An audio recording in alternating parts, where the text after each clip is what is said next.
I guarantee you'll never meet anyone else who's as infuriating as him.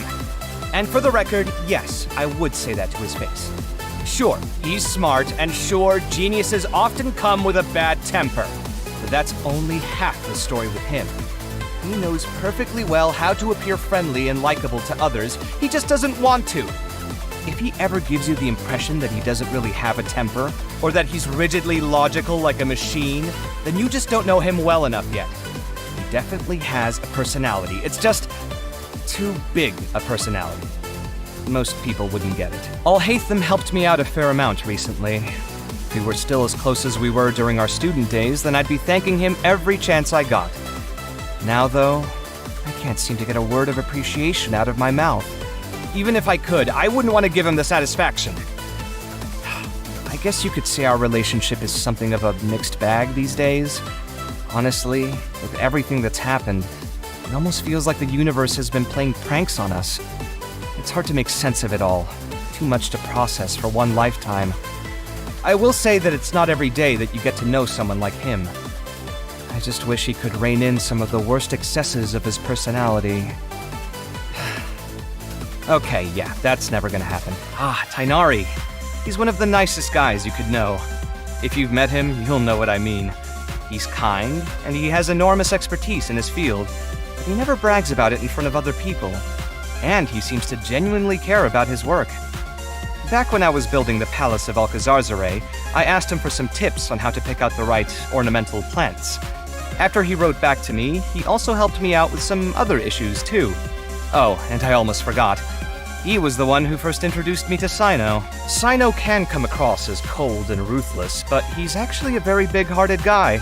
I still remember how shocked I was when TIGHNARI said he was going to introduce me to his best friend, and then a couple of seconds later, an incredibly intimidating Matra comes walking through the door. I honestly never expected to meet a Matra who's so comfortable hanging out with scholars. Gotta say though, I can't stand his sense of humor. It really makes my skin crawl.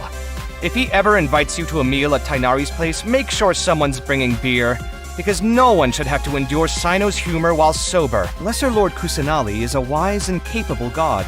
Not only is she extremely knowledgeable, she also possesses virtue far beyond mortal comprehension. I have only the utmost respect for her tolerance of others, especially in a nation of learning like Sumeru. That takes great equanimity. Sometimes, though, I do stop to wonder, surely even the gods must have their struggles too.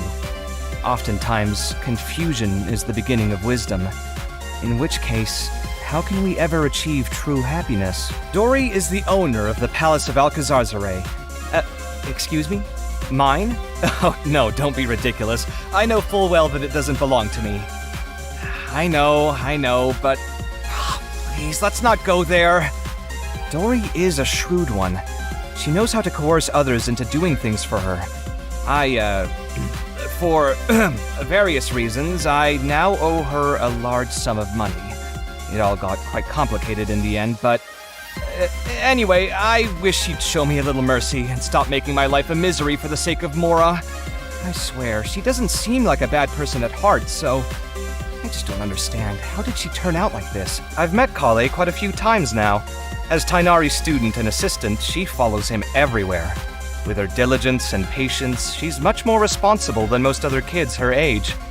But, I can also tell that she's got a lot going on inside. Nilou's talent as a dancer is indisputable.